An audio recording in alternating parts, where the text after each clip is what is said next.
What is up, fellow nerds, and welcome to Not Your Status Quo. Today, we are talking the Acolyte 2-episode premiere that dropped on Disney Plus Tuesday night. But before we get into all of that, Dave, Doug, how you doing, gentlemen? Well, Keith, I gotta tell you, I am fan-freaking-tastic. Ooh, yeah, I remember. Yeah. I didn't think you would. I had money. I'm like, I don't think he'll remember. Yes, sir. I thought about it earlier today. I am excited. We got a new Star Wars show. How excited? After watching it, we'll get to that in a minute. All right. But going into it, I have low expectations. I'm not thrilled like with the previous work of the showrunner. So that's got me a little skeptical. And I saw a few interviews where the one of the actors said that Anakin blew up the Death Star. And I was like, all right, know a little bit about your material before you start working it. Well, yeah, because I saw it too, and he was an actor, he wasn't the writer, and I mean Han Solo. I'm sorry, Harrison Ford. He's Han Solo to me. Harrison Ford has said some stuff that obviously he has no clue on a lot of Star Wars lore. So I don't hold it against the actors. If the writer would have said that, I would have been like, that's a little... But yeah, it was pretty funny when he was like, Anakin blew up the Death Star. Even to some of the people in the interview were like, what? What? You what? Well, if you go a long way around, he kind of did because he threw him down the... No, forget it. Well, he was Luke's dad. And, you are responsible for your kids up until a certain age. And he really shouldn't have left the farm when he did. So honestly... Yeah, it was very irresponsible of Darth Vader to let Luke go like that. I'm really loving the mental acrobatics. This is just... We're going to get there, man. We're going to make that real. So, I can't wait to top it up with these guys. Doug, how are you doing today? Well, since we're sitting here playing like 15 degrees to Darth Vader, I mean, I'm doing great. I am outstanding. I'm happy to be here. I feel like it's been a while since we got together to do a live show, and it's been a while since we've had a new show, a premiere to talk about. So that's really cool. I like that. It's nice to get something fresh, and just to prepare for it, guys, I rewatched Morbius. No, you did not. Stop it. Did you really? Yeah. It turns out, okay, I don't understand this, but so I was at first I was looking for the Acolyte. I didn't realize that the other day that it was premiering at 9 p.m. So I went to go look for it in the morning before the internet ruined it for me. And I saw that Morbius is on Disney Plus. Great. Which surprised me. I was like, well, that's weird. I wonder if it's as bad as I remember. Was it right? It turns out it is. Oh, I was hoping it is as bad as I remember. Come on, you wouldn't give it a 5? I might be willing to give it a 5. It turns out Sony's capable of making worse. They've proven that since then.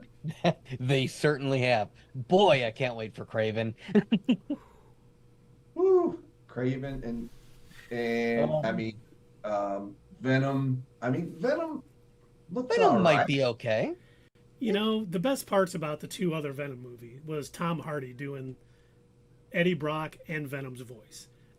They weren't great movies, but they were entertaining. Yeah. They weren't nines you can at chuckle. all, but they were above average popcorn flicks, and I hope that's what this one is too. Yeah, that's what I'm expecting. Pretty much what I'm expecting too. But without further ado, Keith, sir, how are you? Well, gentlemen, I am tremendous. I have today and tomorrow off. The kids are done with school. It's summertime. We were at the pool today. We had field day earlier in the week. Got to watch some new Star Wars. It's all very exciting and cool and just a good time. We got so much, and honestly, we have so much coming up. I was talking to my boss. He's a big Star Wars fan yesterday at work. And, he hadn't seen the Acolyte yet, so I didn't spoil anything for him. But he's like, yeah, we got The Boys coming up next week. And I'm like, yeah, and House of Dragon Season 2, the Sunday. He's like, wait, season... tells his wife. He's like, "Oh, this is awesome." But yeah, we got a lot of quality stuff coming up, all leading into Deadpool and Wolverine. Oh, I cannot wait for that. That's going to be a $1 billion movie. Easy. Well, like I think I told you guys, I don't know if we said it on a stream. When I went to get the tickets, like right when they went on sale, and they may have popped up early, but right when they were supposed to go on sale, I logged into the, Imagine website, and we're off to the side. We're usually right in the middle every movie we see, good seating, because I usually log in as soon as the tickets are on sale. We're off to the right because the entire middle was sold out. And I went quick? Yeah, and I went back to check a little while later, and almost the entire theater was sold out. And it had one. That's actually cool, because the last couple of movies that we've gone to at the theater, it's been like, you can hear your own voice as an echo. It was a little depressing because I'm sure you guys feel the same way that I do, but I love going to the theater. I love actually going to the theater to see movies. It's one of my favorite things to do, even if it's for a crap movie, because I know that at least I get to, hang out, watch it on the big screen, maybe take a nap if it's Aquaman 2. Catch up on yeah. It's like Monday Aquaman 2, right? Tuesday, Wonder Woman 1984. Wednesday, Bloodshot. Thursday, oh God, Tomb Raider. I forgot that Bloodshot existed. Oh, it's such a forgettable movie. Did Dave freeze? Or is he just sitting very still? I don't know. Oh, there he is. I think you froze for a minute, Dave. There I am. How far in? I don't know what happened. It says my internet connection is unstable. Oh. You're unstable. Yeah. I am unstable. How far did I get into my rant there before it cut me off? You said Bloodshot, and then you froze. And then froze. Okay. After Bloodshot, what did I say? Morbius before that? Or I would still go to the movies every day of the week with all those terrible movies. That's all I'm saying. As long as they sold popcorn. Yeah. Yeah. Tomb Raider again, Detective Pikachu. What other terrible movies have we reviewed? Oh my God, yeah. Oh boy, so many. They need to put Rebel Moon on the big screen. I think they did. Did they really? Yeah, the first one was in select theaters. Oh, that's a shame. Yeah. Those poor people. That's a shame. And I'm sure Keith would love to see Avatar in the theater, the original. Right, Keith? They had popcorn. Oh, speaking of Avatar. Honestly, if it was in the 3D, because I've never seen it in 3D, and I hear that was pretty spectacular.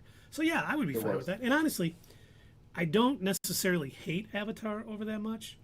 I just think it's an average movie that people overhyped. Like, it's fine. It's nothing tremendous. I don't sit there and think, oh my God, this is one of the best movies I've ever seen. It was your typical movie. It had, these guys are bad guys. The unobtainium. I mean, they really forgot to pay the naming department before they did that movie. But I mean, the visual effects are fantastic. Even in The Way of the Water, it was the same way. I mean, the movie was average, but the special effects were the best around. I mean, they definitely did not skimp on that. They took the time to make it great, but otherwise, just an average movie. It was pretty to look at. Mm-hmm. Are we due for another Avatar this year? I think it's. Would it be this year already? I think it's 2025. I was gonna say, I feel like it would need a bit more time to he's got to cook it in his CGI oven a bit longer. Yeah, The Way of Fire or whatever they're calling this next. I mean, he certainly doesn't need to work on the script. They can say whatever the hell they want. Well, as long as they look pretty well doing it. The last one was pretty much the same script as the first one. Yeah, pretty much. We'll see what they do with this one. The same thing. Yeah. But with just a different element. They'll have a scarecrow running around the background, because there's a fire. Sure. Oh God. just setting all the Avatar people's trees on fire. No, and then what's her name? Neytiri? Was that her? Neytiri, yeah. And she's gonna start crying because she lost a tree or some shit. Fruit! Cry. Because she's Gamora, Yeah. Oh boy. She's in the Just top so you know, three we just got a movies of call all from James Cameron. He said, "Dave, where did you get that inside information? time. Damn, You signed I'm a in you trouble. signed a An NDA. yeah, an NDA, and now he's going to sue you." The Oh Scarecrow, man. Raggedy Andy, was supposed to be a surprise. It was you Oh spoiled man. the Way of Fire now. Raggedy Andy. I bet they're not gonna allow me on this set now. Oh man. That's too bad. That was my Kermit the Frog, by the way. I did. I liked it. Well, should we get into our topic for the week? Should we talk? Oh, and someone just subscribed. Thank you. Wait, was that subscribed? Yes.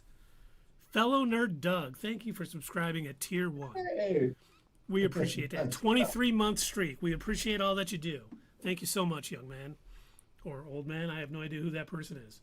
But we certainly Old appreciate man. you subscribing to our channel. You call him Old Sport.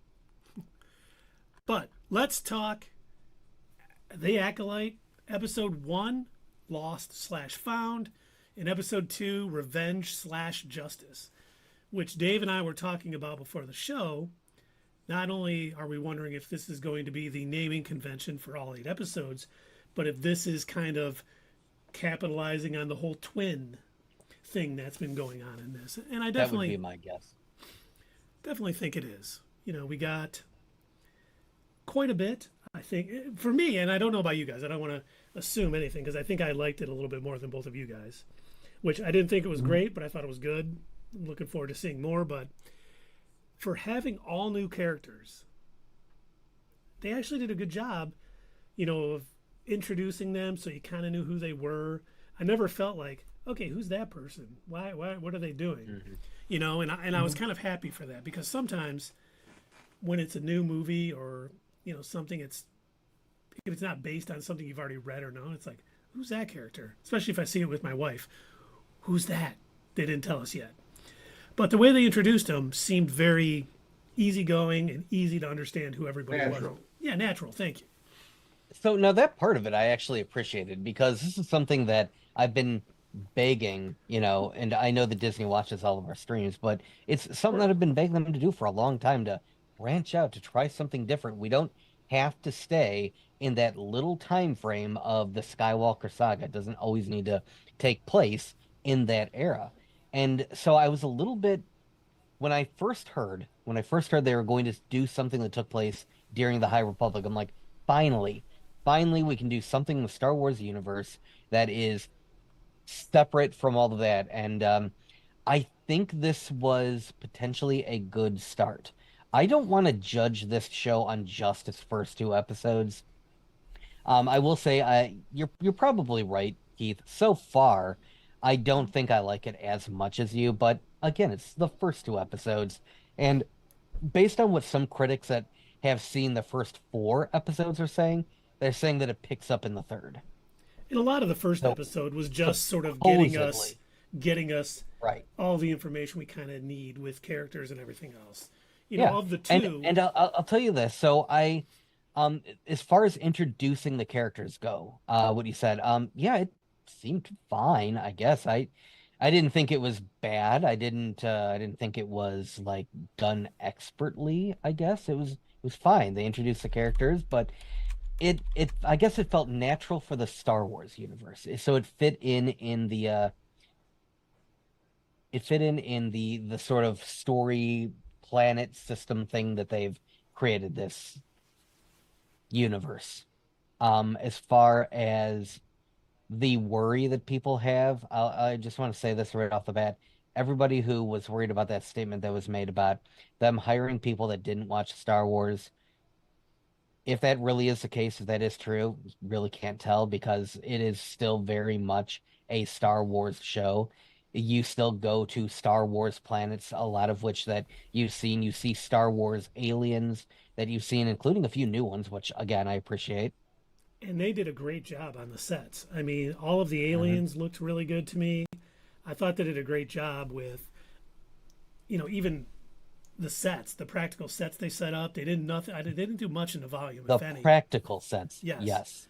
and they had kind of had a very Star Warsy feel to it. Very High Republic-y too. They did a good job. The head writer said she's a huge Star Wars fan, and she was talking to Filoni and working on things and stuff. And we know, Sierra asked, did you guys see the interview of the actors for the show? If you're talking about the one who said Anakin blew up the Death Star, yes, we did. We talked about it a little bit. Yes. Yeah. And that, go ahead. Sorry. I was just going to say, actors not knowing the Star Wars lore has been going on. Alex Guinness didn't know anything about Star Wars. Harrison Ford didn't know much about Star Wars. I mean, Luke. Harrison Ford hated Star Wars. He did. Now, the writers knew who blew up the Death Star, so that's okay. Did you ever see that interview with, I don't think it was an interview, actually. It was, I know he's not popular right now, but you ever see Kevin Spacey on Saturday Night Live impersonating Walter Matthau doing Obi-Wan? That's the picture I got in my head when this guy said that, what's his name? When he said Anakin blew up the Death Star, when Charlie Bennett, the actor, like you said, I don't blame him. I mean, I do blame him, actually. He should know that, but it doesn't affect the show. But when he did Walter Matthau on SNL, he's like, Wookiees. What the hell is this thing about anyway? What's a Wookiee? It's a space. It's a space bear or something. What? Yeah, he just walks away. Forget it. I'm not doing this. That's what I pictured. That's funny. But yeah, I think all the visuals were great. Coruscant looked great. I liked the choreography. I thought that the fight choreography was probably one of my favorite parts. I thought that they mixed the use of the Force pretty well with hand-to-hand combat, which is interesting. Again, you don't see that very often in Star Wars, so it was a bit of a breath of fresh air, in my opinion. I have two things to say about sort of the hand-to-hand combat, both from what May was doing and the Jedi Masters, because it was like I had seen that first scene I had seen up until a certain point. That was what was attached to the Phantom Menace re-release. So when we saw it, that was the scene we saw. And like in the trailer, that fight scene did not look as good as it did when you actually see the full thing play out. Like, they did a good job with them showing them be Jedis. Like Jedis just jumping up the stairs. The wire work to kind of get some of the things, especially in the Soul May fight, I thought was really good.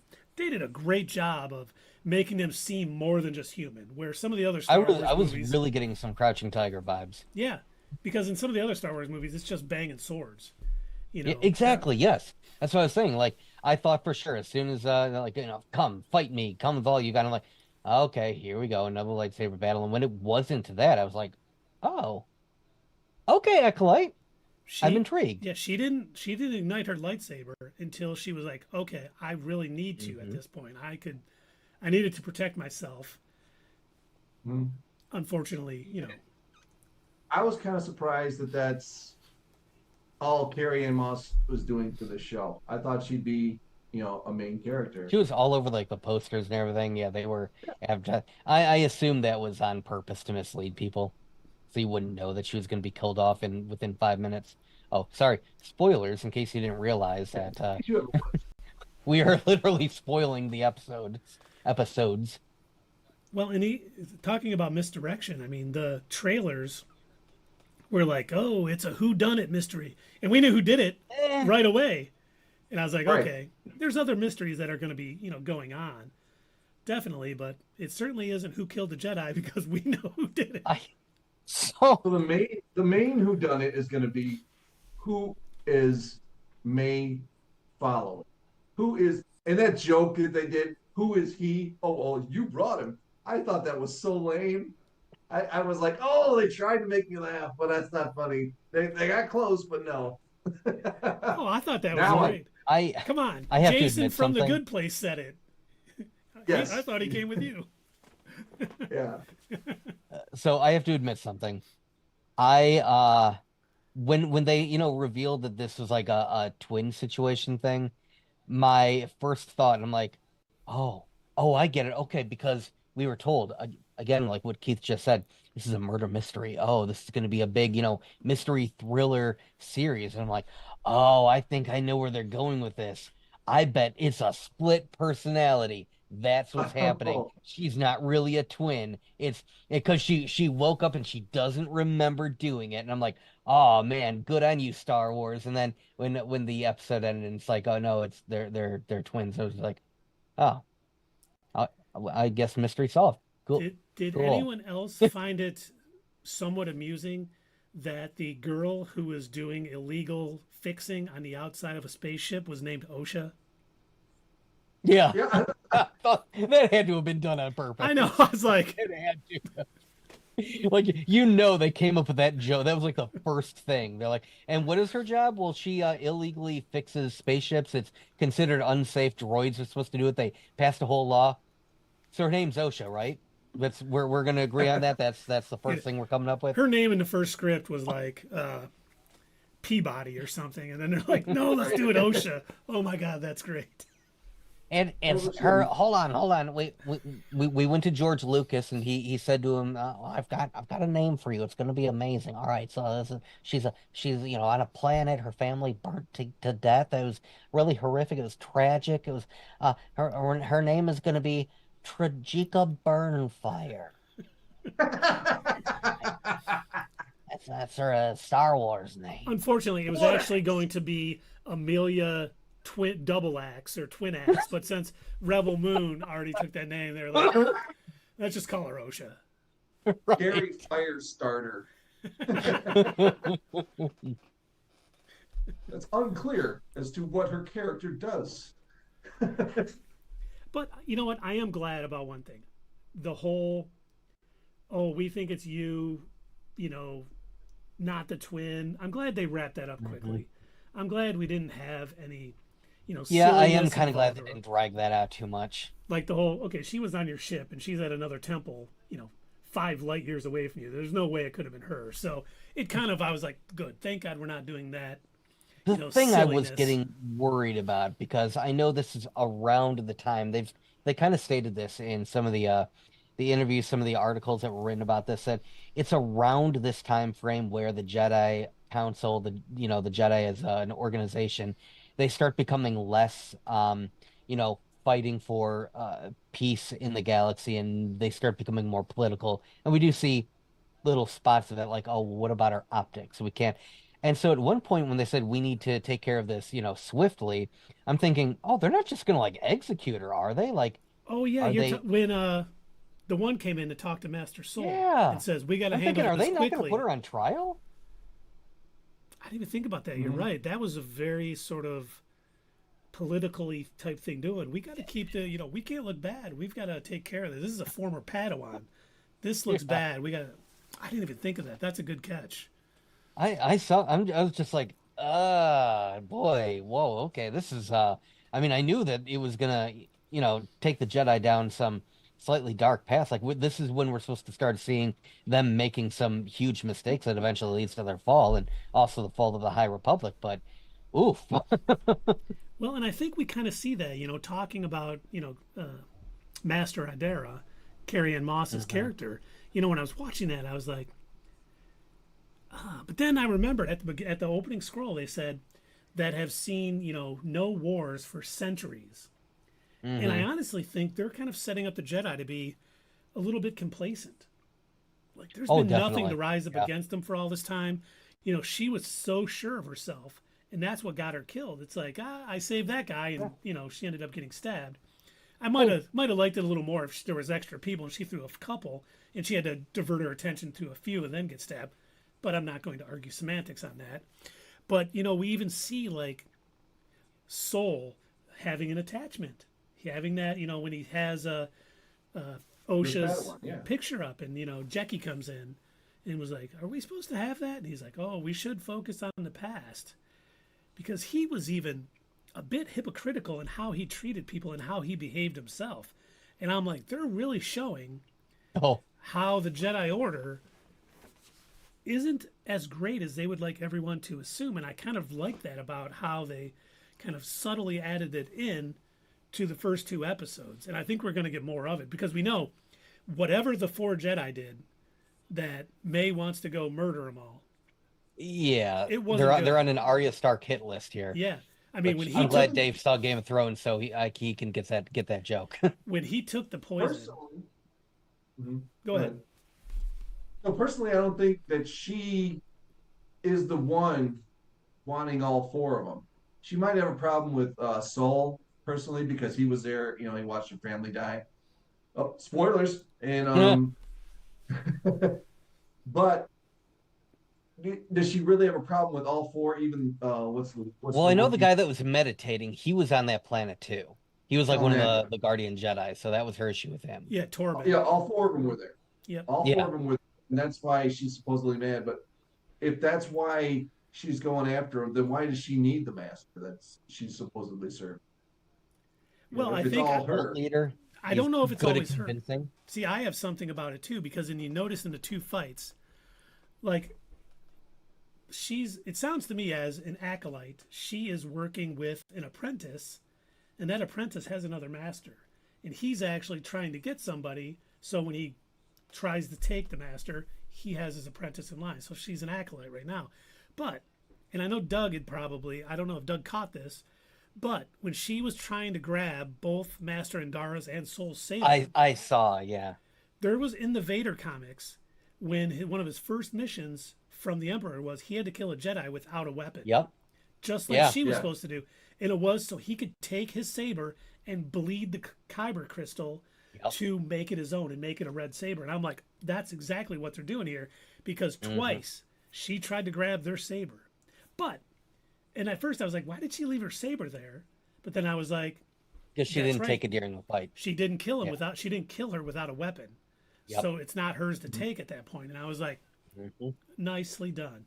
That was a nice little nod to the comics that I appreciated because that obviously the writers did their homework or just knew it in a lot of the stuff that's in the comics and, all of the old Republic or the New Republic sort of media. They have books and comics and everything else. So I thought that was a nice little touch. And I think they're going to get at that sometime soon. I don't know if it's going to come to a point where I can't imagine her killing a Wookiee without. Because at the end of 2nd episode, when he just pulled that gun to him and like cracked it in half, I don't see May killing him without a weapon. Right. And, I thought, is that really killing a guy with a weapon when the guy voluntarily drank the poison? No. Well, I think I would consider poison a weapon myself. But he took it himself, though. She just brought it to him. I know, but it was still, he was killed with a weapon. Okay. Is how I look at it. And that's why, she's still got to beat him in hand-to-hand combat. That's the only way she can do it. And, speaking of we saw in both the Master Idara's and Soul's fight, they were not using their lightsabers for a fair amount of time. And I honestly think, it kind of shows just how their skill level, basically. And it made me laugh. Like, they really didn't pull out their sabers. They also have a certain level of discipline, too, that they seem to be adhering to. And, they both kind of did it. Soul, I don't think ever took his out in his fight, but Idara did. But I'm like, oh, my God, it shows, skill level, anything. But then we see Yord using his lightsaber as a flashlight in the cave. I was going to bring that up. Because do you remember how May goads Indara to get her lightsaber out? I don't. So what she says to her is, I thought Jedi only pulled their lightsabers out when when they're ready to kill. You only ignite your lightsaber if you're going to kill. And then like 2 scenes later, he's using his lightsaber as a flashlight. I'm like, did we forget that? Like, and like instantly, I'm thinking, there was a joke that was made in one of those pitch meeting YouTube videos for Morbius. And the joke was well, didn't you just say that Morbius couldn't be seen? Sir, that was in another scene. You don't understand. That was another scene. It doesn't matter. It's like a clean slate. And I'm thinking, are they doing this? Or did they like forget what they literally just said? Or am I being too nitpicky? Well, it's only for Well, masters. A Jedi yeah, Knight. Oh, Yoda, it's only for okay. Yoda has only been a Jedi for 2 years. He's new. And you know what? This is a kind of maybe an afterthought. Maybe I should bring it up later, but I'll bring it up now. They could have Yoda on this show. Oh, they totally could. This is only 100 years before, and he still would be part of the Jedi Council, wouldn't you think? I don't know if he'd be on the council yet. But that's a good He's question. 900 years old. Right, but we don't know when he joined the council. Yeah. My he's- guess, see, I was hoping that he would show up, but I was also hoping that he wouldn't have switched to his speech pattern yet. I remember reading somewhere that he talks that way specifically, like in reverence for his former master, and like that's why Yaddle doesn't speak the same way that he does. And so it'd be funny to like see more of like a rebellious Yoda with a bit more hair, and he's like, the council's dumb. I'm gonna do what I want. Stealing people's food, kicking a Padawan. Oh, Padawan Yoda, that wasn't very kind. Yeah, I don't care. Kind. I do not. Give me your lunch money. And I do think there's a good chance we'll see Yoda. Because I think it'll That would- tie. Because I have a little theory about, the whole statement that the Sith have been dead for millennia from Attack of the Clones. Yeah. Oh yeah, I was about to say, are you talking about like what Yoda actually says when that's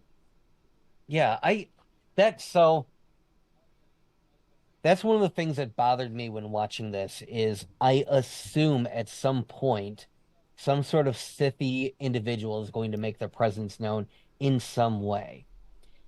And I don't know if this is going to be one of those, optics things where the Jedi of this era are like, well, we need to brush this under the rug. We can't let people know that we allowed a Sith master to rise up right under our nose.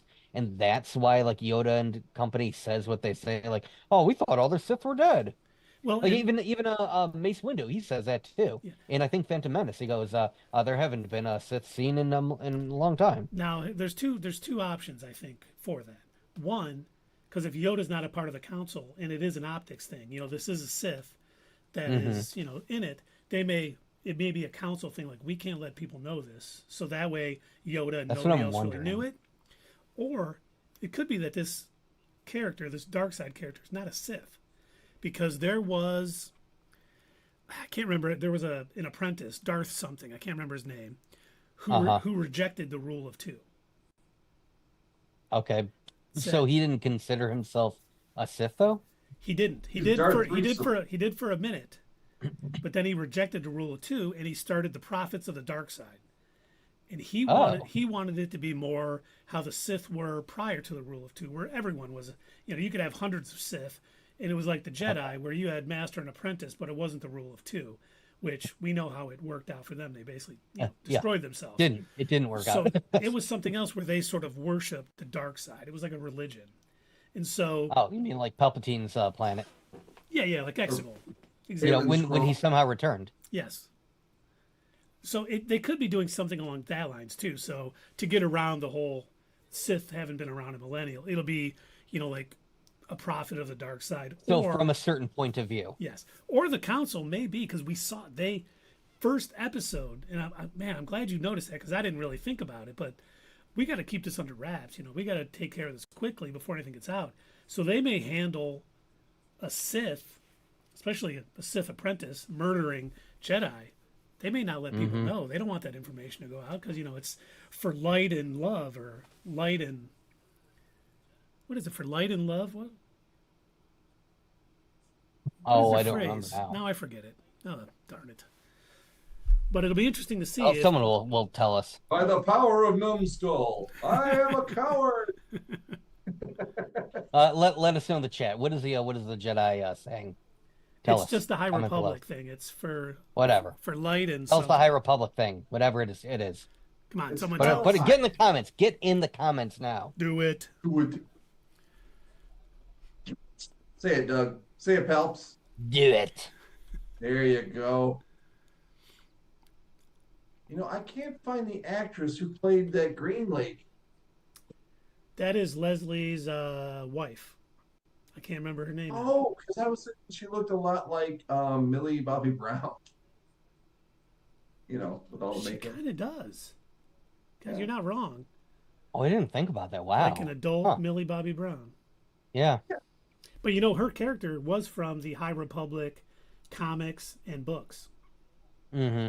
And it was funny because this was years before the show, and she was more of a rebellious sort of Jedi. And she was a wayfinder. Is it a wayfinder or wayfarer? Wayfinder. It's wayfinder. Yeah, she used the Force to navigate. She did that too, but she also went off on her own and was That's away right, from the that's Jedi right, yeah. Council for a very long period of time. And now we see her part of the Jedi Council and doing the whole. She's the one who made the comment about, Yeah. gotta get this under wraps. It's like, oof. That was a very interesting choice, and I like that character has changed. She's not the same character from the books, 50, 70 years ago. She's different, and she definitely has. We've got to keep a positive outlook on the Jedi. It's somebody in the who I Republic. feel like I don't know how like the whole council system works in the High Republic era, but like if people get elected to the Jedi Council, it's like somebody who's on the outside, like I'm gonna change things up. I'm not gonna be so stuffy, and then once like they're part of the system, it's like they're realizing, oh man, I've gotta be another cog in the system. I gotta be another part of the machine, and immediately backtracking on all of their values. Well, and one of the other points I wanted to make, I was thinking about this. The Jedi. We talked about how the Jedi were kind of complacent after thousands of years with no war. It made me think about Palpatines. Like they were probably at their weakest. They weren't used to fighting Sith or anyone up to their level, and they could have got hurt. Where Palpatine's plan, he basically created get the clone army, but we need a war. So all of the Jedi were much more battle hardened when Order 66 came out after getting through the Clone Wars, and that may be why so many Jedi survived Order 66. If he would have been able to create that army and keep them out of the war, and then have them turn on the Jedi, so they didn't have that war experience, because if you've never been in combat, not that I've been, you've never been in combat, you're a little different than someone who's seen, wars and many battles. Anakin at the end of the Clone Wars was very seasoned warrior. He wouldn't be taken down easy. And I think, that's almost why so many Jedi survived, because they had that war experience. They were no longer, just keepers of the peace that had never seen anything, with their fancy robes on, and, they just have dark Jedi robes on at this point. Or maybe they were a Padawan and they just ran. That did happen. Like Caleb Doom. Yes. That was my reference. Yes. Run! The last word he heard from his master. The first two episodes too have been, Dave was talking about it in Slack. It's been pretty straightforward. All it's been is, hey, we're hunting them down. She's like hunting for Jedi to kill, and it's been very forward. But we do have, they've kind of hinted at, one of the things I want to know is, why did Osha leave the Jedi Order? They hinted that she was older and full of grief when she joined. And I wonder, because it certainly seems like Sol is blaming himself for whatever happened. Yeah. My guess. The other Jedi who was floating, I forgot his name. Torben. But Corbin? Torben. Yeah, he felt the same way. He was blaming himself. So what happened? Well, I think he was blaming himself for what happened with May with and the on family. the planet. Yeah. Oh. So I have a theory on that, but it's a very boring theory. Doug's Theory Palooza on the Acolyte. Here it Oh, starts. whoa. Theory Palooza sounds way too exciting. It's What's more next? of a Go, Doug. Doug has a kind of idea. Doug's thinking about something. Let's hear it. There you go. Doug's thinking about something. Welcome to Doug's thinking about something corner. Doug. New segment. Doug's thought. Doug's smoke coming out of my ears.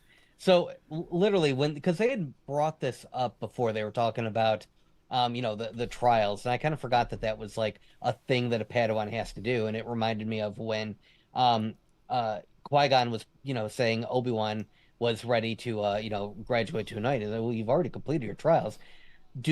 My thought is maybe she just kind of sucked and she failed her trials, whatever her trial was.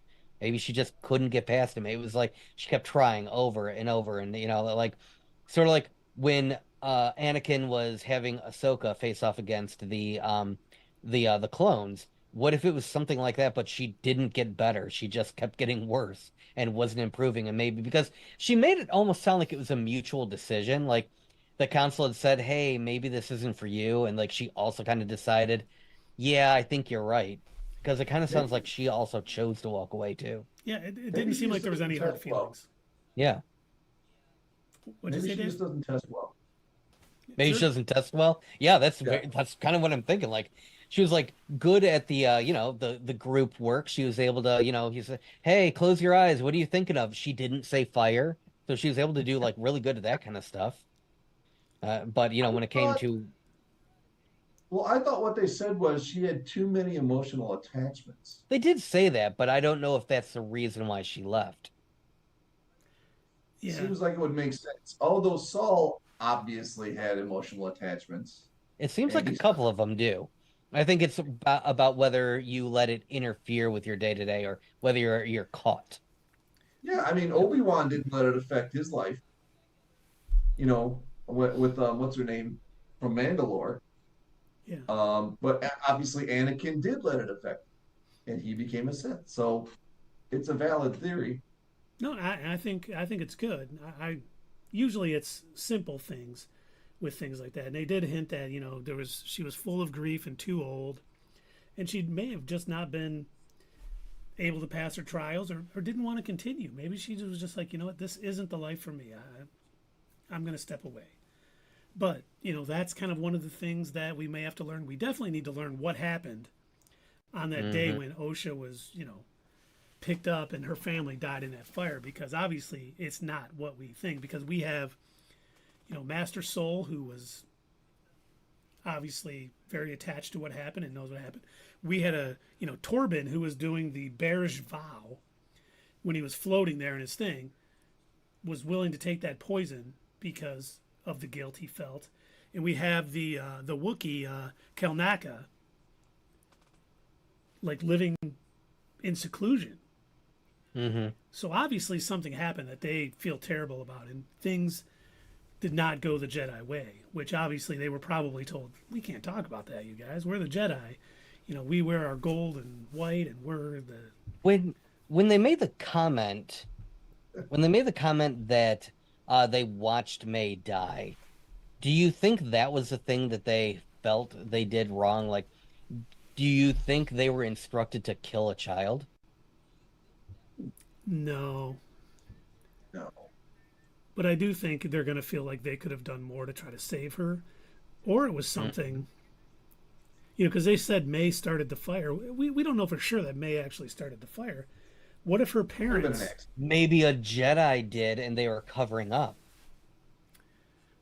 Or maybe their parents, one of them was a a dark side user. I And they were on... Because why were 4 Jedi just be at a common fire? There's more to the story than they're leading on. Didn't it like burn down their whole village or something? No, Yes. it was the whole village? Jedi? Yes. It looked like the entire place was on fire, yeah. So it just seems weird to me that 4 Jedi were there if there wasn't something else going on than just a village fire. I could be wrong, but my assumption was this was just another temple situation. It seems like, at least in this era, they have multiple temples that are all staffed all over the place. That was just my assumption. Again, I could be wrong, but I thought that was why they were there. They just happened to be stationed at that particular temple. And that could be. There's certainly multiple explanations they could go with for why they were all there. And it may have just... a mystery. And there we go. Yay. And then I think the other mystery is, who is he? Who is the apprentice? Well, is there... brought him. Yes. We got someone in the chat there. Someone. Oh, Bad Coyote Funky. How's it going, Hello. sir? Good to see you. Talking the Acolyte. Don't know what you thought about it, but would love to hear your thoughts. The other sort of mystery is who is who is giving May these instructions? Who's saying you have to, we kind of saw him standing there with his reflection in the water below him, which I thought was a cool scene. Tack on show, welcome in, always great. Yes. And yes, great to see the discussion. I have a theory on who I think is either the apprentice or the master, possibly, if it's not the prophets of the dark side. Are you guys ready for this? Have you ever Darth- heard the Darth- tale of Darth Plagueis the Wise? Yeah, that's what I was gonna say. It is not Darth Plagueis the Wise. Oh, Now, it could be his master, Darth, it's like Tannenbaum or something. He may Darth be a part of Tannenbaum. this. But George Lucas, in an interview, was talking, this was a while ago, and okay. he said masters, they're usually like a frog or a wizened old man on the side of the road. The hero's going down the road and meets this poor and insignificant person. Who have we met in this show that you Yoda. would think is poor and insignificant? Oh, in this show. Yes. I would go with the apothecary guy that was working with May. Yes.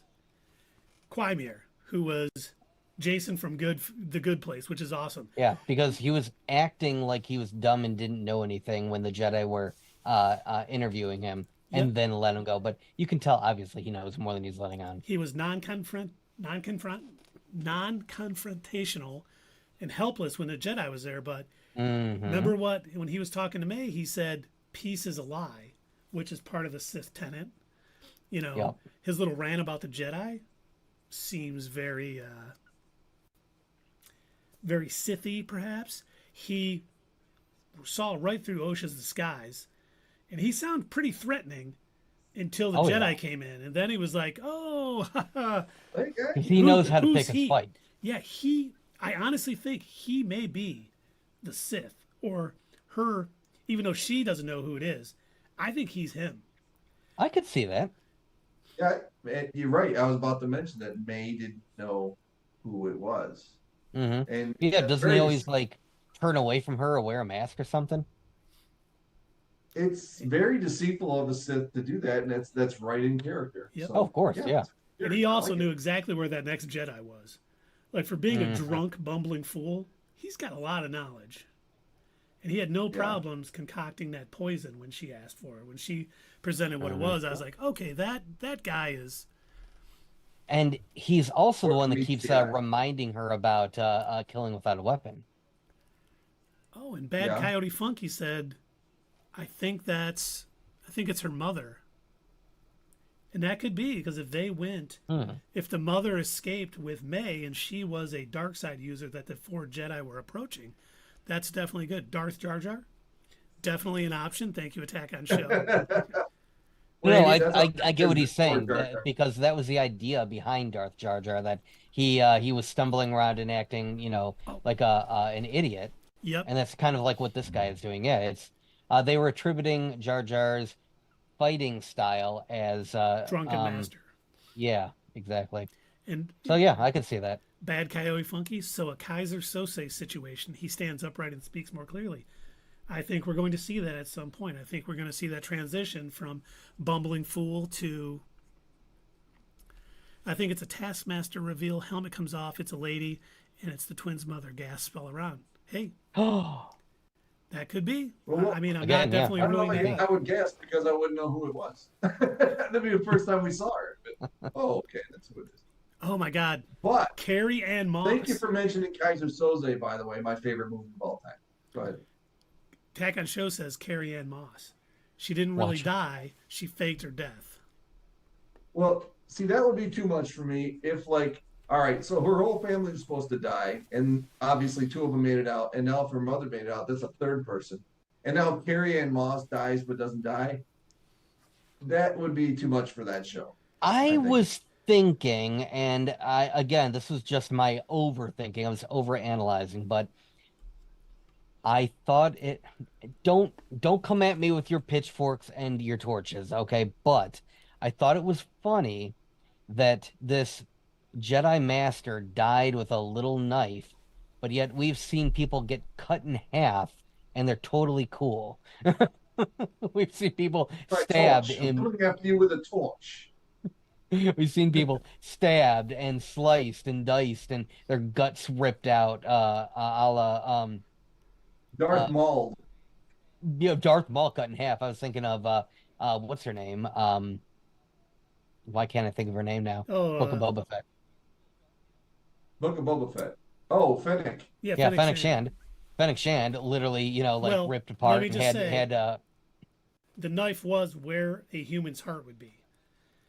So if it Okay. penetrated the heart, she could die. Where some of the other wounds were stomach wounds and whatnot. And remember, Darth Maul was cut in half, but Mother Talzin, helped revive him, who, was a necromancer, for lack of a better term. Okay, all right, fair. Again, I think I admit I was being a bit nitpicky, but it did seem funny. No, but there is, like, when in Obi-Wan Kenobi, when was it Reva? When she got stabbed in the stomach with that lightsaber and didn't die, I was kind of like, that's a little far-fetched. I'm not sure I enjoy that as much. And Bad Coyote Funky makes a good point. Maybe another topic of conversation, but the inconsistency of lore and lack of standards for Star Wars is crazy now. Getting killed with a knife, but lightsabers, don't kill people. And that could be all where the wound is, where you get hit. You get hit in the heart, you're going to die. Because if you get shot in the heart, you're going to die. But if you get shot in the stomach, you can live. There's places in the body that are more vulnerable than others.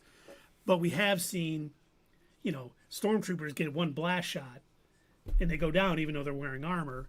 But, we'll see heroes take a blast to the hand and, they're fine. There is an inconsistency, 100%. Sierra's favorite, Sabine, she got stabbed with a lightsaber and she was fine. Yep. And So- it cauterizes the wound so you don't bleed because it's so hot or whatever. So Right, they maybe thought of that's that, why. too. But for me personally, I'm not a fan of someone getting run through with a lightsaber and living. I think there's so many better ways you could handle things like that. So I appreciated if Carrie-Anne Moss stays dead, if Master Idira stays dead, I'll be happy because getting a knife to the chest should kill somebody. Unless I don't know, they might give her a robot heart. Unless Rey shows up and heals her. Oh God, don't even. Oh, that's right. I Yeah. forgot. Bad Coyote Funky. Reva survived Yeah. Vader twice. Yeah, Yeah.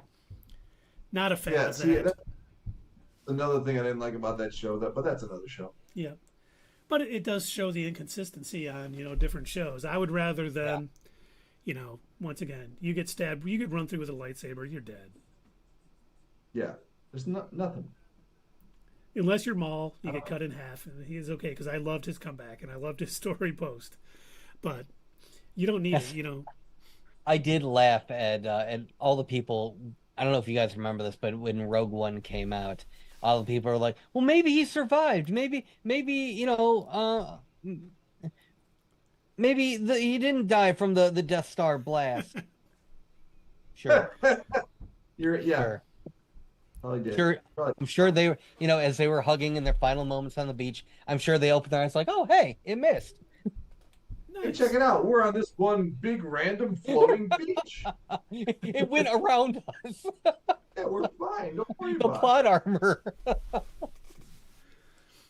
Yeah, I'm glad we got Tony Gilroy for that series. Yeah, me too. I mean, honestly, Andor and Rogue One are probably the best things we have gotten, and the first two seasons of The Mandalorian, the best Disney Star Wars we've gotten. Well, that's one thing Live that I'm action. hoping in future episodes of this. Yes. Obviously, I know that it's already been filmed. I know that it's done, but I'm hoping that we get that there was more of an Andor influence on the series, less of Mandalorian, Ahsoka, Book of Boba Fett influence. Like, I mean, those shows are fine for what they are, but I do like I kind of like more of a serious tone Star Wars every now and again. I agree. And it's nice seeing characters that, we haven't seen before. New eras, new characters. I definitely appreciate, them stepping out of it. Now, Bad Coyote Funky was asking us what we thought of the first two episodes, any standout moments. And I agree with him. I thought they were good. I thought episode 1 did a lot of sort of putting things into place and learning new characters. Episode 2 was better. I don't think they're, great episodes, but I think the fight choreography was good. I think, subtle little hints about the Jedi, and they're not all, they try to act very proper and, for the light, but they're not. They have issues too, but they try to withhold it. And, Doug's talking about the politics taking effect, because they were always separate from the Republic. And this is where they start almost merging, and you can kind of see that. So there's a lot in there that I, appreciate. I liked the sets. I liked the practical sets. I enjoyed, the fighting, the practical sets. I enjoyed the little Star Wars swipes. I know it's silly, but man, when you see like the old George Lucas from, episode 4, where Yes. comes through, or it's a circle coming into the new picture. I was like, I'm glad I you expected that. That belongs in Star Wars. You need the horrible outdated computer wipes. That's I thought that was very cool. Because our Windows Movie Maker is getting ready to expire. And honestly, I liked a few things. Oh, go ahead, Dave. I liked a few things like, that they all got along. Like even Yord and Sol were having differences of opinion, but Yord always deferred to Sol because there's a, there's a certain hierarchy there. Yeah. He realized and there was no pushback, and there wouldn't be in that time. They wouldn't have an Anakin. No, there's no Anakin. On a bunch of lip when he's trying to say things, and he stayed in his place. He stayed in his lane. The only nitpick I had was that when Saul gave an order and the Padawan gave an order to Yord, I didn't like that. I thought it was kind of like, why would she be giving an order? And you'd have to watch it. The way that they presented it, it was like she was ordering to do something. That was the only small nitpick. But that order did come from the master. And being in the military, you can go up to people that are higher ranking than you, and if you're like, hey, Colonel Jessup said we got to give the code red to these guys, you're passing along, the order from a higher ranking official. So that didn't bother me, and I like that Dafne Keen is playing Jackie. I kind of was like, all right, even though she's a lot shorter than I didn't know. I don't know if she's actually that short, or if they were doing some camera tricks, because I was like, or the guy from Squid Game, Soul, the actor playing Master Soul is just that much taller. I was like, okay, I don't know what's true here, but I want to find out. Did you like? I didn't remember who she was until we had a conversation right before we went on that she was in Wolverine. I was like, I recognize her, but I didn't know from where. Boom, she was X-23, right? Yeah. Did I say that? Yeah, I said that right? Yep, Laura Kinney. Yep. Did you guys like that they toned down the accents of the Trade Federation guys? Yes. Oh my God, yes. Oh. When I first saw him, I was like, oh no, please. And then I was like, right. Okay, this is much better. No, they didn't do that again, did they? That was so bad in the fan. It was funny because when we saw the re-release, yes, no longer Asian voices, yes. Were they okay? I never did find this out, and this is my ignorance.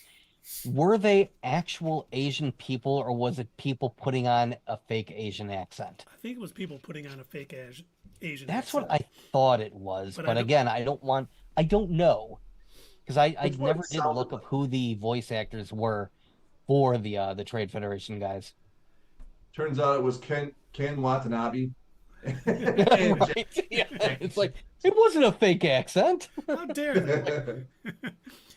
One of the things, we talked about earlier too, which I thought could have been handled better, was when Master Idira died. Instead of just throwing one knife out that she had to stop, saving an innocent, I wish it would have been more. I wish she would have thrown 3 out, maybe one at the innkeeper, maybe one at the kid, and then maybe one at somebody else, so her, attention is diverted, and then she could get, the knife into the heart. I thought that could have been handled a little better, but I still enjoyed the fight scene. The whole jumping up, the stairs quickly as a Jedi. They really showed the Jedi being a little more than an average human, or And I thought they seemed a little bit more in tune with the Force. Yes. Whereas by the time we get to episode 1, it seems like that's not everybody's strong suit. And then I don't know about you guys, but I can't say her name. It's like Amandla Stenberg, who played May in Osha. I thought she did a really good job of separating those two characters out. Like you could tell just by facial expressions and the way they talked and stuff which character was which. And obviously, they were wearing different costumes. But I thought she did a really good job handling a set of twins in the differences in them. And because the first one we saw was May, it wasn't Osha, and her cockiness in that scene made me think I am gonna hate this show because I hate cocky. Cocky would at the time she didn't seem like she had very much of a motive, but I hate cocky. Not actors but characters because usually go over the top with it. But then when they show her as Osha, completely different person. She did a great job. Very, fun-loving type, character, and then you see. And yeah, you can tell that May is very immature, and I think that's going to go into why she's being manipulated by whoever her master is, because she does seem like when she's goading these Jedi into trying to fight her, and she seems very childish in her motives for wanting to do this. Like it's almost like she's just trying to find something to belong to. But I will say I was gonna hold back on saying this, but I think this is my opinion. I think sometimes Star Wars is better off, and that I would never freely admit this for any other movie franchise, but I think Star Wars is sometimes better off when they have somebody that is pure mustache twirling evil. When you have a bad guy that is a bad guy for being bad just for the sake of being. Emperor Palpatine was just evil because he liked being evil. Darth Vader was super into killing kids, it turns out. Yes. Yes. I mean, sometimes I think it makes Star Wars stories better, and that's why I was really, really hoping in Rise of Skywalker that they would allow Kylo to go full evil. Wait, what are you talking about? What? Yeah, what are you talking about? It was some movie that was supposed to come out. It ended up, I think they cut the budget too much. It never happened. Was it fan fiction or something? Yeah, something that's what I was thinking. I thought, it was. But yeah, so that's what I thought they were originally supposed to be doing with May. I thought that she was just going to be this evil acolyte, but then they, as you said, she only threw the 2 knives, and then she even hesitated when she saw the that the bar owner had his kid there, and it's like, okay, so they're trying to make her more of a not evil villain. I think they're trying to imply that she's in a circumstance that she couldn't help, where she's doing bad things, but she's going to be redeemed. See, you know what I looked at it as? She wasn't fully corrupted by the dark side yet. Yeah. Because I have to pull her back more.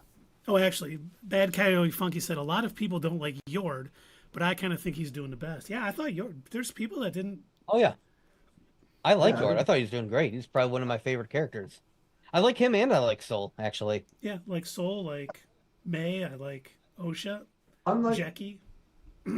Unlike the show I watched, I was trying to catch up on House of the Dragon, so when it comes out, I'll be ready. Mm-hmm. But I couldn't get into it because I just didn't find any of the characters likable. And this show, which I was expecting that to happen, didn't happen. I thought all the characters were likable, even the bad ones. Now, are you guys ready for another? Dave, get your fishing pole out. I almost said get your rod out. Yeah. That would have been a huge mistake. Dave, get your rod out. We all know what happened last time. It's almost 10 o'clock. Dave, get your rod out. It's almost all right. Not your status quo after dark. Just get ready, and Doug, get your feet on the brakes for a minute, because. All right. What if May and Osha are a dyad of the Force, like Rey and Kylo? But instead of them, because remember they did all that weird stuff where they could pass physical objects to each other. Yeah. I don't want that to happen. But if they could have, because What movie did that happen in? it was that fan fiction thing we were talking about earlier. Oh, okay, yeah. But if they could somehow, this is what I'm hoping. I don't think this is going to happen. That's why I said get your fishing pole out and get on the brakes. But what if they, because we know the High Republic is going to end soon, what if they are a dyad, but instead of using it for the light, they go full dark together, and they end up taking out,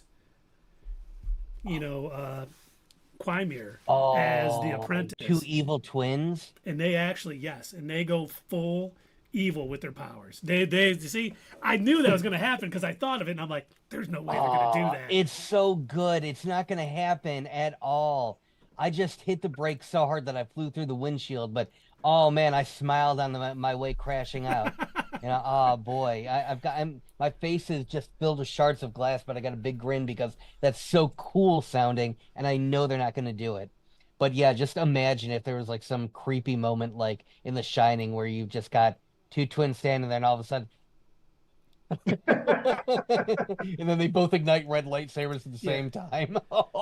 That'd be so sick. They're not going to do it, but it would be so sick. Hey, what happened to those two Padawans? They're light. They were killed without weapons. You just see these two red lightsabers light up. Oh my right. And then imagine if they gave them their own sort of piano-y theme song like Balin got. Just really add to the creep factor. They totally won't do that. They will never do that in my lifetime. They're going to watch our stream and be like, why didn't we do that? That is such a good idea. Leslie's going to be interviewed later. She goes, I wanted to do that, but Lucasfilm stopped me. And then we'll be marching at dawn at Lucasfilm. Give us the evil. Either that or she'd be like, I was going to do that, but then I heard this guy Keith. He knew. I mean, that guy thinks Luke blew up the Death Star. What a... We don't even know who Luke is. Is he from like episode 9? And for the record, she didn't say that. It was Yord, the actor who plays Yord. I can't think of his name now. And once again, it's fine if an actor doesn't know all of the lore of Star Wars. I honestly don't care. They're gonna slip up, sure. Yeah. Early Barnett. Yes, thank you, Dave. Thank you. But I mean, overall, I don't know if you guys have anything else. We could maybe rate the first 2 episodes a little bit. We can. Well, let me see. So we spent a lot of time talking about mostly the first episode. What else happened in the second episode besides poisoning Floaty Dude? Was there anything of substance? Yeah, they realized it was in the second episode that they realized it wasn't Osha, right? Yes. Okay. So yeah. We've been talking about that, so we covered them both, I think. All right. We met Quimir and we talked about, right, and then the theory about how, what's his name is secretly the big bad. And he's going to be taken out by the dyad Dark Force users at the end of the first season. For some reason, I was thinking there was more to it, but I guess not. Huh. Well, let's see here. I'm just going back over my notes to, but here's a plot twist that if somebody else wants to pull out the fishing rod, and Doug, you want to hit the brakes, I just hope that this plot twist is not true, but it's the first thing that came to me. And, it kind of works in the way that Keith said, but are the twins working in cahoots and just working with that, Oh, do you think like Osha's playing dumb kind of thing? Yes. I hope that's not what is happening here, but, She did. It did look like she sort of aimed up. Yeah, it didn't stun her. Yes. Like she aimed up. I assume she did that because they were sisters, but if it is in fact that they're working in cahoots, then not the actress herself, but the character of Osha is a good actor. Because she's got those Jedi all totally fooled. She's got soul in the palm of her hands. If it turns out that is the case, and they are both doing this like dark side thing intentionally, She would have to That be a would be Sith kind of Lord. cool. That would also be a neat twist. I like both of those theories. I don't think they were smart enough to incorporate either of them, but I do like them. Yeah, because if she is able to manipulate Jedi, she is definitely a Sith. The only thing that I would think says that isn't the case is when she couldn't pull her little droid when she was in the prison ship and she couldn't use the Oh force to yeah. pull her droid because no one was there to see it. If she was really, she could have used it there without issue. But I don't want any twin tropes at all coming up in this series. You know, I don't want it to be like the Parent Trap where they switch spots or anything Yeah. like Well, that. see, If it, that's what I thought was happening kind of at first. Don't Again, like I said in the beginning, I thought what they were doing, and I was way wrong. I thought this was a split personality thing. I thought May and Osha were the same person because the way Soul phrased it at first, it sounded pretty sus to me at first because like it's like I watched May die, and then when May or when Osha looks at him and says May's back, and he goes, "Yes, I believe you." I was like, "Oh no, is May like a personality of hers that they thought was like tucked Oh, away?" And then immediately episode 2, it's like, "Nope, nope, she's actually just a separate person." And I was like, "Oh look, they shit, did, my idea was cooler, but they all right, did, whatever." they did just very briefly in that first episode make you think it could have been Osha when they're like, "Why didn't you come with us to Narshada? You know, it's always a good time." And she's like, "What I do on my time off is my business." And I'm like, "Nah, it's not her. Nah, come on, don't what do you that." do on your time off? Kill Jedi? Is that what you do on your time off? They deserved it. I mean, no, I was. Osha, you're spending a lot of time writing in that notebook. What are you jotting down? Not a death list. That's what you're thinking. Why is there only 4 entries? Oh, there'll be more later. I mean, This is not the list you're looking for.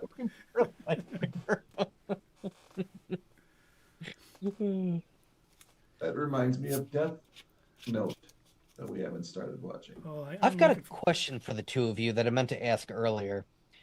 So, you know how in most Star Wars properties we always have some sort of faceless soldier type that, the Jedi and other people can just mow down. Like, we've got either clones or we've got stormtroopers or we have droids, battle droids. Do you think they're going to have anything like that for this series? Because I know that this is obviously, 120 some odd years before the Clone Wars. So, like, what are they going to have? What is going to be like the faceless drone to mow down in big battle scenes? I don't think there's going to be. I think this is going to be more of a, the Sith against some Jedi. Because if Okay. it was a huge battle with armies, they would have a tough time So this is not suppressing. much of a Star War. Maybe it's more of a Star battle. Definitely a star battle. Okay. Yeah, I mean, why would they have battle droids if they haven't had war in 1,000 years? You know what I mean? Yeah, I think it's going to be very just Sith versus Jedi, and it's going to be that. And Okay, I depending can see on that. depending on if we get future seasons, I don't think it'll ever be. I don't a know if war. it's set up to do that yet. It doesn't seem Again, like what I I mean, was thinking. it's only the first 2 episodes, so I can't really say, but I don't know. This just feels like it's going to be a one and done thing because of how quick they've kind of solved the main mystery. Yeah. I understand we still have the mystery of who the master is, but I feel like they're probably going to reveal that soon enough. And then once they do, what's going to be left? Like, what else do you have? I just hope they Unless, don't drag that out over more than one season on who. yeah, I hope not either. I agree. You know what? If they can do all this in 8 episodes and make it a nice, complete story, do it. Don't Hmm. do the Lost thing, which I really enjoyed You know Lost, what? but man, they started just creating more and more mysteries just for the sake of creating mysteries. And you don't need to do that. If this is a great story in 8 episodes that talks about, it could even be, hinting at the rise of, Darth Plagueis, the Wise.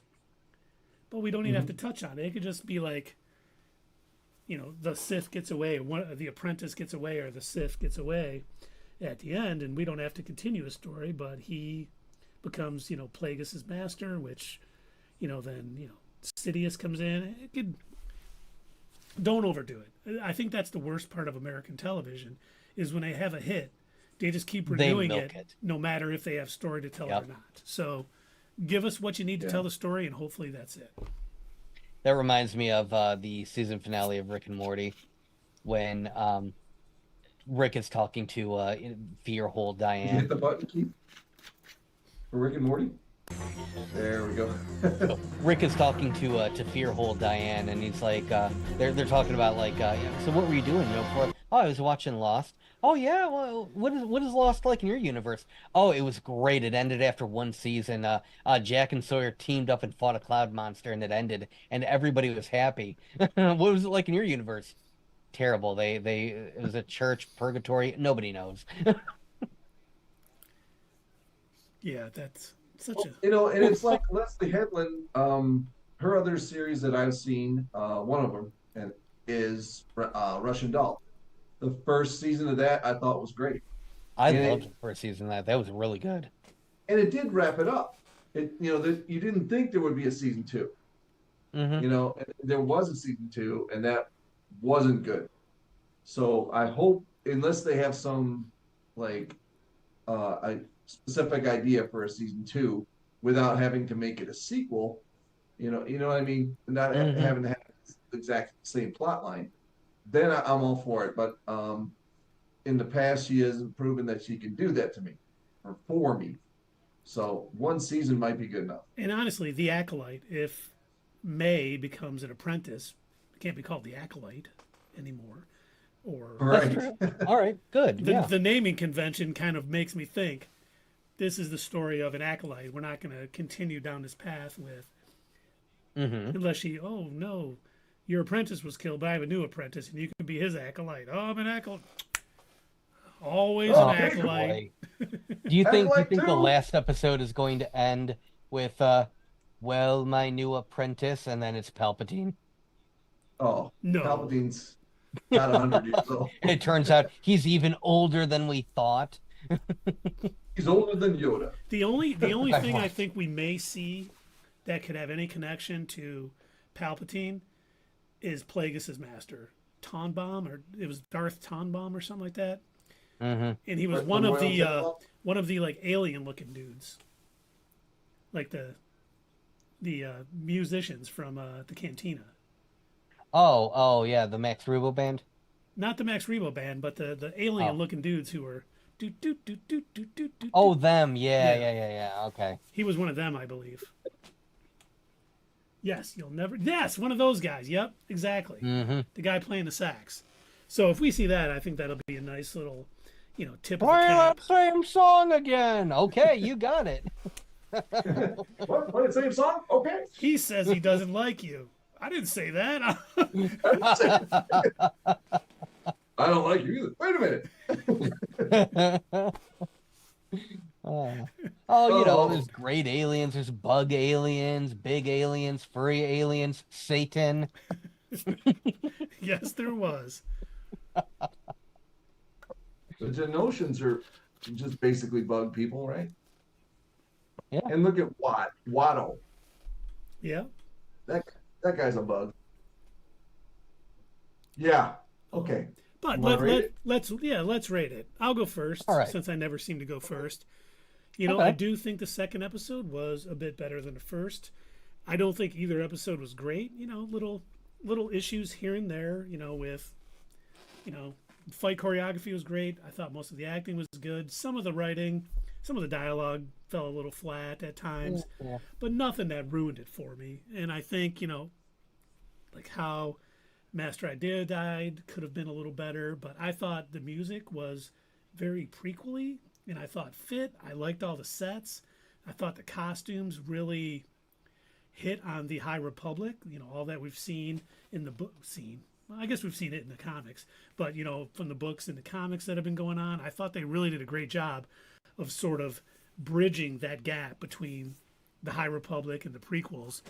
And I'm kind of interested in how this all plays out. Obviously, we know who the killer is, but who the master is, where that's all going, what happened with the fire in Osha and May's village.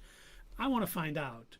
But I still don't think this was great, but it was good. I think the first episode, I'm going to give it about a 6.5, and I think the second episode, I'm going to give it a 7.0. I am looking forward to seeing what happens. You know, I did like that they showed us that little clip from, you know, the Wookiee a Jedi who's going to probably be hunted. Towards the end there. Yeah. Kalnaka. Kalnaka, yes, thank you. Seeing him in what looked like a spaceship inside of a tree. I don't know if it crashed there or what was It going on. did look like it had been there for a while. Yeah, and I'm in, but once again, it wasn't. This was not Andor, but it was good. Okay, I'll go next since Doug seems to be busy. To me, it was the opposite. I liked the first episode better.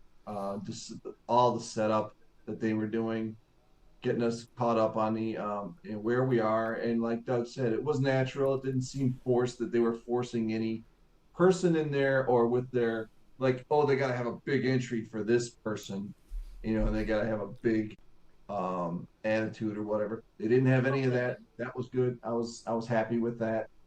The second episode just kind of started. It didn't start the story, but it dove deeper into the story like second episodes should do. And like I didn't have a problem with any of the acting. I thought the acting was good. I thought the visuals were fantastic. I loved the way Coruscant looked, you know, just like it did in the movies, and maybe a little newer, you know, like because it hadn't been through all the strife that it had by the time we get to episode 1. So I'm gonna rate the first episode. I'm gonna give it a 6, and because and the second one I'm gonna give it 5.5 because I still like it. I think it's good. I wasn't wowed, and I was hoping to be wowed, even though I had low expectations. I was all over the board, but it's a good show. It's not fantastic, and it's not horrible. So far, it's a good show. I want to see where it goes. I was looking. I thought I had some High Republic comics. I couldn't remember. Not you got 3 That's what I of was them. Are looking those for. graphic novels or? Huh? Are they graphic novels or are they comics? No, they're just comics. I don't think they've put them together in a in like a full Collection, set yeah, yet yeah. because they're still releasing them. But I liked the lightsaber designs on the covers.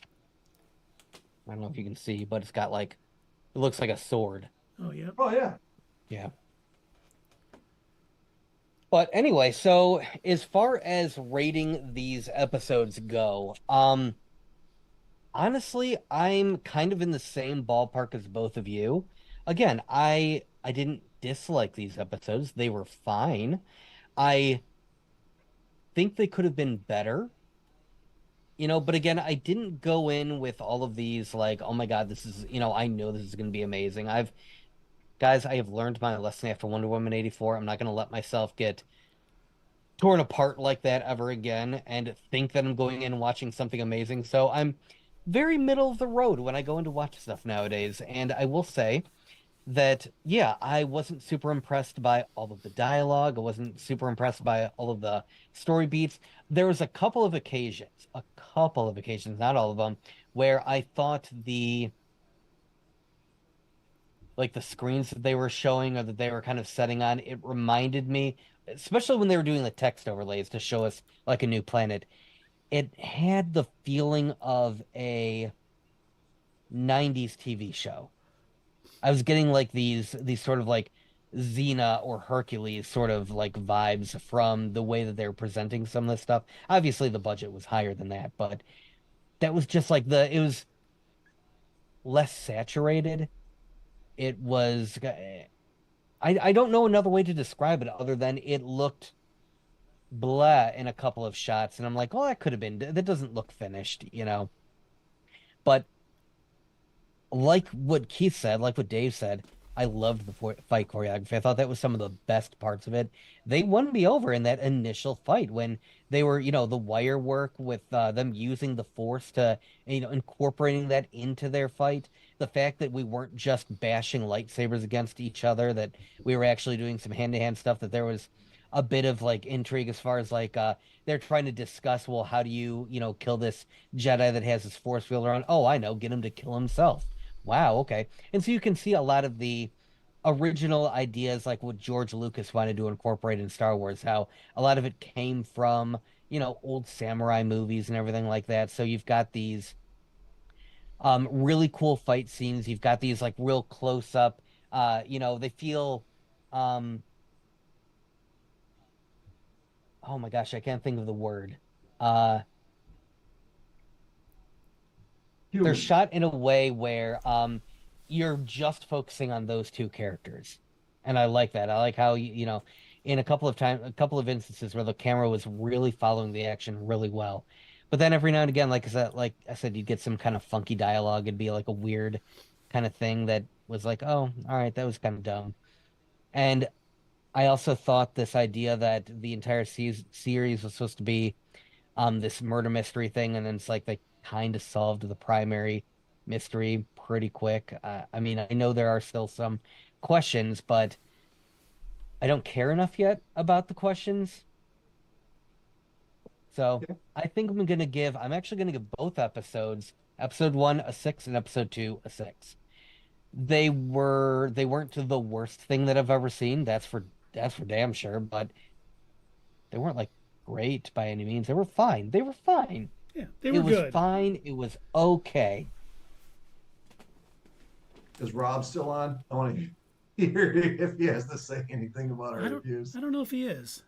Yeah, he bashed it. It was a TikTok or a short, and it was funny because Yeah. my comment was in the background of it. Yeah. But it was Really? a I comment. didn't I see that. shared his. I shared something of his, and I said Attack on Show. I forgot what I said, but I'm dying because I said, "Hey, my comment's in there." Yeah, I think he would have responded by now, but yeah, he did not like it. Yeah, he hated the dialogue. He hated the acting. I was like, you know what? Once again, I will never.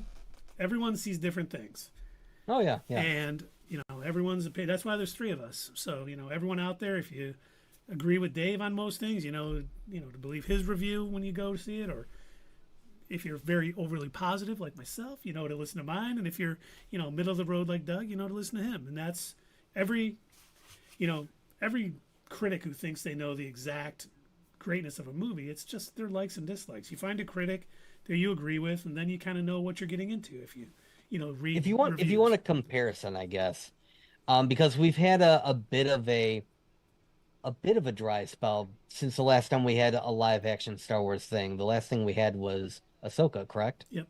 Yep. It's been a little while since we watched that.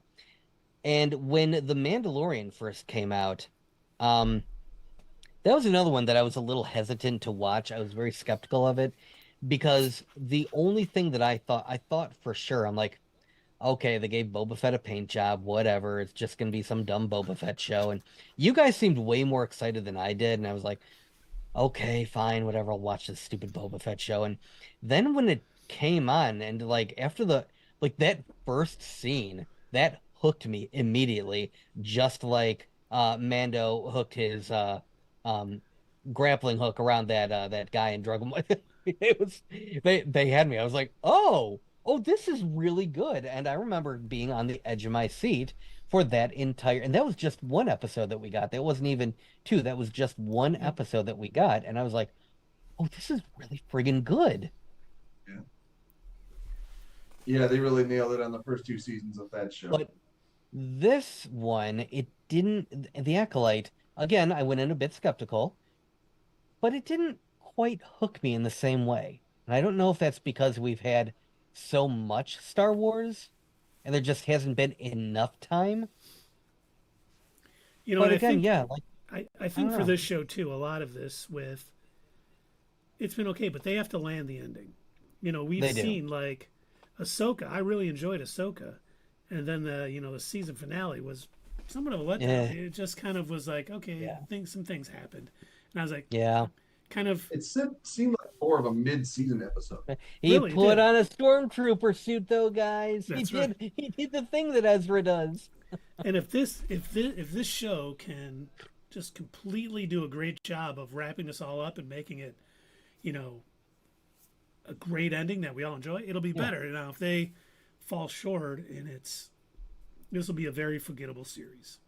Right. Well, that's why I said, like, I don't want to judge this one too harshly yet because it is only the first 2 episodes. So I don't know. It could get better. Now, if, next week and the week after, if it's still slogging its way through and it still hasn't really improved, then I'm probably going to be a bit more harsh. Understandable. And I think I'll be justified. Absolutely. Absolutely. We haven't had one yet. Thank you, Dave. Indeed.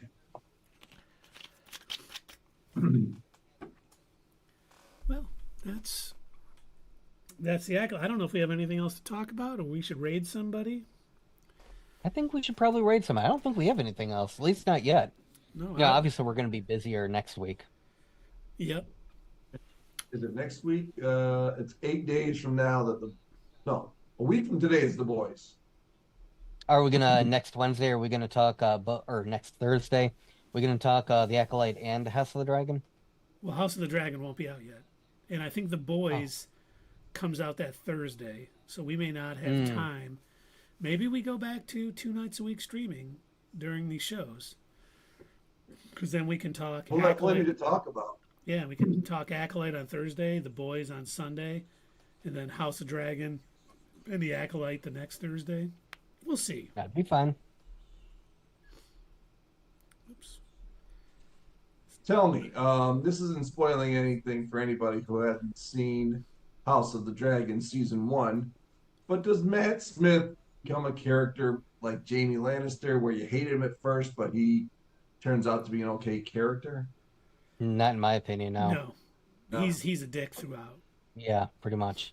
He's not redeemed, at least yet, in any way.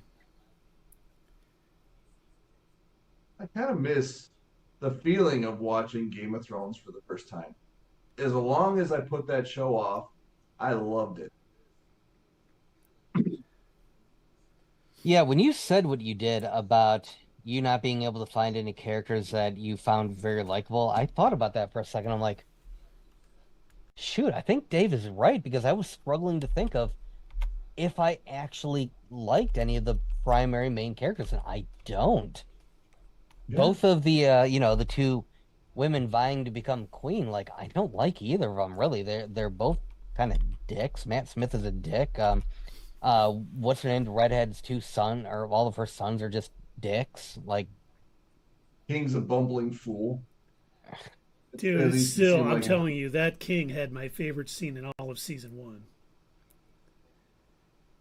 He was birthing. No.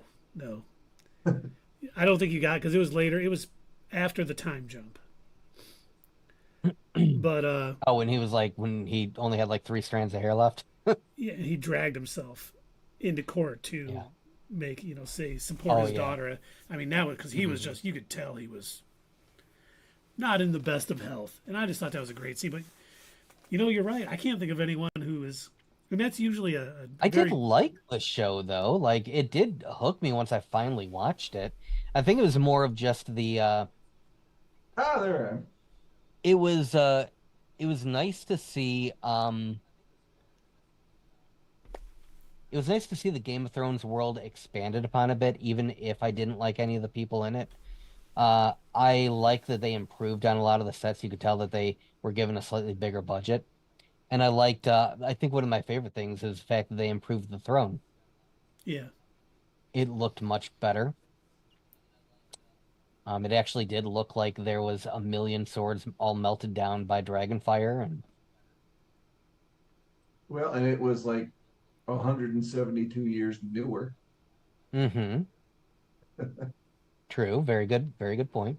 But yeah, no, I don't think I liked any of the characters. I think it was more of I can't even say that it was who did I like least, but I did think it was I guess it was like watching a trashy reality show, but with dragons.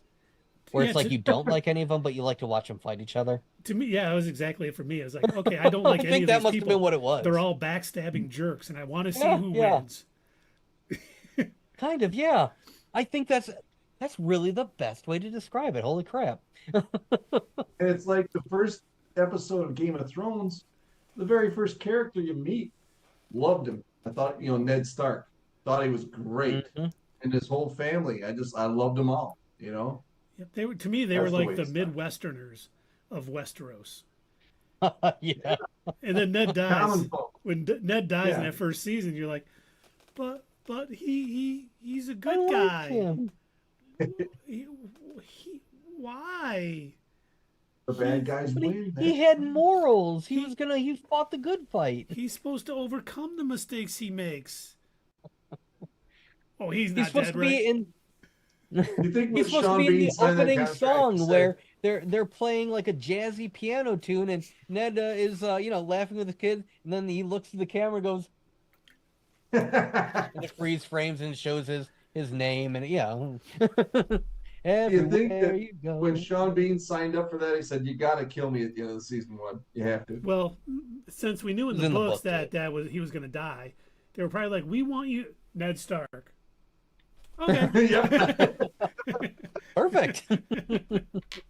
I'll either be Ned Stark or Robert Baratheon. That's it. Like, all right, so Sean, do you know why we brought you here? Yeah, you need somebody to kill off in the beginning. How'd you know? Come That's what I on. do. I know this game. All right, I've been doing this long enough. Boromir, hello. I'm kind of a professional. Yeah. Cool. You guys, you know what? The Star Wars Underground is on with 0 viewers Oh, talking about the Acolyte. nice. So All right, hey, let's rate Is them. it like the Velvet Underground? Oh, it is the Velvet Underground, yes. I feel like you made that joke last time. He probably did. He loves Lou Reed, so I think he froze again. he did. At first, I thought it was just okay. Well, Dave loves the Acolyte. He also thought She-Hulk Rated was a 10 out of 10? was the greatest show. Oh, he's gone. Dang. Hey, there he is. Hey, I didn't disconnect. It just did that automatically. Oh, that's fun. Yeah, Did it bring you back on automatically? it did. Oh, that cool. Okay, well, we're about to raid. We were just telling everyone how much you love She-Hulk and stuff. So we'll be back next Thursday. She-Hulk, yeah, it's the best show ever. We'll definitely be back next Thursday talking about episode 3. Probably the next Sunday talking to boys. So much coming up. We got The Acolyte, we got The Boys, we got House of the Dragon season 2, all leading up into Deadpool and Wolverine. So a lot of good stuff here going on. We hope everything is good, but we hope you guys join us more. And thanks for joining the chat today. Definitely an excellent stream. We appreciate y'all, and we'll see you next Thursday. Hey fellow nerds, I hope you enjoyed this video, and if you want to see more of this stuff, make sure that you check out our Twitch stream. We try to do these live Sunday or Monday nights, 8 p.m. Eastern Time. Keep an eye on our social media to find out when you can join in live and chat with us during these live streams. Also, as usual, don't forget to check out our other social media. Add us at Twitter, comment down below, and we'll see you next time right here on Not Your Status Quo.